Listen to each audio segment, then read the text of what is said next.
Peyğəmbər sallallahu aleyhi və səlləm hədislərin birində deyir ki, ya eyyuhənnəs, ey insanlar, əfşus sələm, salamı yayın. Salamı yayın necə başa düşülür? Qardaş, kimə gəldi salam verin, hə? Hə, qardaşım, necə yox? Kimə gəldi salam verin?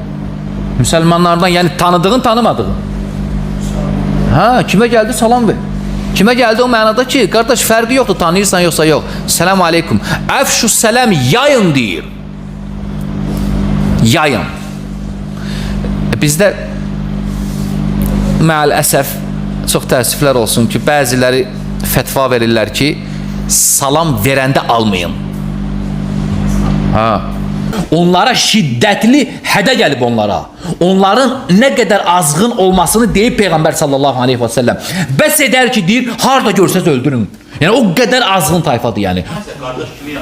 Qardaşım, oturmaq olmaz. Oturmaq olmaz. Sən burada tək xavariclərdən getmir söhbət. Burada əşarilər də bura daxildir. Mətrudilər də daxildir. Sufilər də daxildir. Əhl-i sünnədən başqa olan bütün firqələr daxildir. Eləcə də xavariclər. Yəni o birisilərlə necə rəftar edirsən? Bundan da elə bidət əhli kimi. Bidət əhlinlə rəftar necə edilir? Qardaşım, toyuna çağırıb getmək olar? Olar? Olmaz qardaşım. Yoldaşlıq etmək olar? Olmaz. Əqiqə çağırıb getmək olar? Olmaz. Salam vermək olar? Olmaz qardaşım. Belə müamilə edirsən. Cəmiyyətdə bəzi insanlar sələflərin bidət əhlindən salamı kəsməsini, insanları bölmək, qardaşları parçalamaq, mehribançılığın aradan qalxması kimi qələmə verir.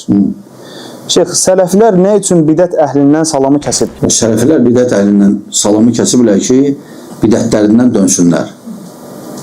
Bidətlərini tənk eləsinlər. Ola bilər o bidətin dönməsə də, başqaları onun bidətinə allanmasınlar. Ola bilər o düzəlməsin, salamı tərk eləməklə. Amma başqaları salamat qalacaq. Görəcəklər, ona salam verirlər, və nəsə problemi var. Aydındır. Amma hamısına salam verəndə, bilməyənlər bilməyəcək kimdir və azacaqlar. Bunun hikməti var. Aydındır, bəzilər gətirir hədis ki, Peyğəmbər sallallahu aleyhi ve sellem deyib ki, salamı yayın. Bəli, bu sözü deyən Peyğəmbər sallallahu aleyhi ve sellem həmçinin salamı kəsib. Həmçinin salamı kəsib. 3 dənə sahabiyə 40-50 günə yaxın salam vermədi heç kəs. Onlar verəndə almırdılar. Hətta ailələrdən. Aydındır, yəni hər şeyin qaydası var. Yəni, ne üçün salam kəsilir? Ya o dönsün, bəyan olunsun, ya başqaları azmasın. Çünki görəndə ki, sən salam verirsən, deyirlər, onda deməli problem yoxdur onda. O da istifadə edir. Ona görə mümə yelən çoxsu bir saat və ya müəyyən bir hissəsi getdi, təkfirçidir. Ya aşkarda təkfirçidir, ya gizli təkfirçidir. Anladın mı? Buyurun.